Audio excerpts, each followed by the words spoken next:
I'm Bishop Darrell Watkins, and let's queer up South Florida and Florida. Missing paychecks and tips in Wilton Manors and an eviction lawsuit in Tampa. Johnson's, part of Pride Holdings Group, which just closed Aquaplex, is facing massive problems.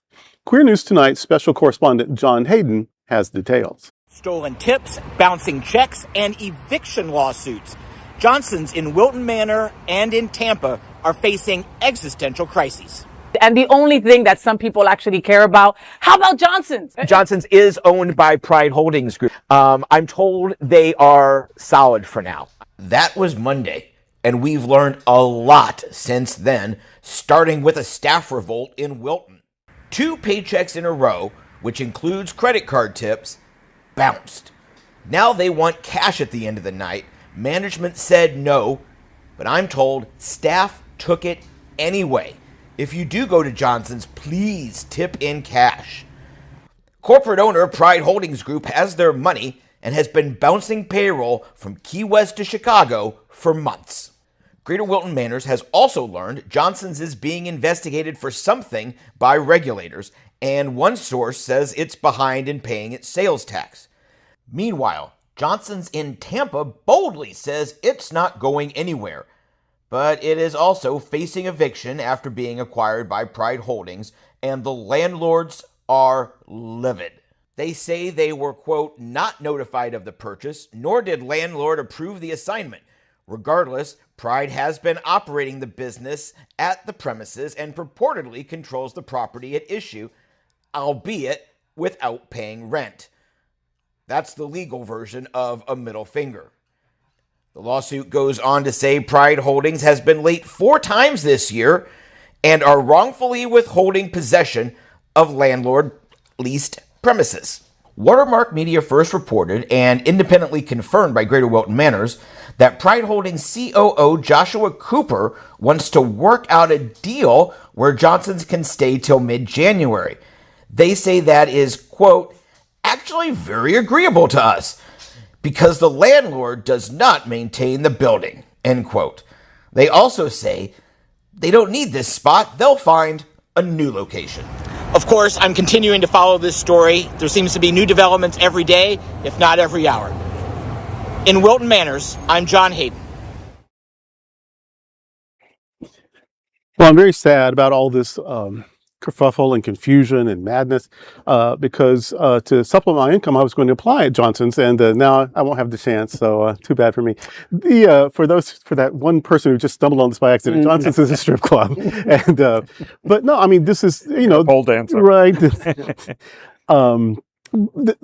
People work hard, especially in the service industry. Whether you're a server or a bartender or a dancer, or the hostess or whatever, or the parking lot. It's hard work, and it's not super lucrative. I mean, it can be, but it's not consistently lucrative. You can have a great night and a sad night or whatever. And so that people who work hard and depend on their really day-by-day money, it's easy to joke because it's sort of a sex thing and above, but these are people with lives and bills, and so it's I just hope it all gets straightened out because people work hard. They deserve to to be okay, and they provide a service that the queer community really enjoys and historically always has. Like, we've always been this sex positive part of humanity, instead of just sneaking around like we just own it. Oh yeah, we're sexy, we love sex, whatever, and we love naked, and we love that's us. And so this hits on several levels, and I just hope it gets worked out. I feel bad for, like you said, for all the employees that rely on this, because you take Johnson's as one source of income, but you look at Aqua, a lot of those ladies that perform there, where else are they going to perform? There aren't not a lot of other venues that can absorb this type of entertainment and put it out there. I mean, there's a big expense in putting something like that together. Mm-hmm. And it's sad because they just finished, it's been a year or so since the remodeling of it. Well, remodeling, and it had been purchased. Yeah. Because remember, it was Lipson, it was going to be closing at the last second. They jumped in from Key West. Sort of saved it, we thought. Saved it with Aquaplex and changed all the signage and stuff. And, this seems like they've overextended themselves, or just the money's staying in someone's back. It's a tough time for everyone right now. But right. And with this kind of Wilton Manors wipeout, it's important to keep supporting the venues that have good business practices. And if there's a way to find out which ones they are and share that information, I hope someone will do so, and that we can keep the drive going. Well, we have to and I hear lots of communities saying this, minority communities, and we're no different in that respect. We've got to support our community. We've got to show up. We've got to be there for each other, because more and more, we're what we've got. Right. Like we're being confronted by government. We're being confronted by religion. We're being confronted by struggling with the economy like everyone else. We've got to be a family right now, because we will stand together or we will fall apart. Right.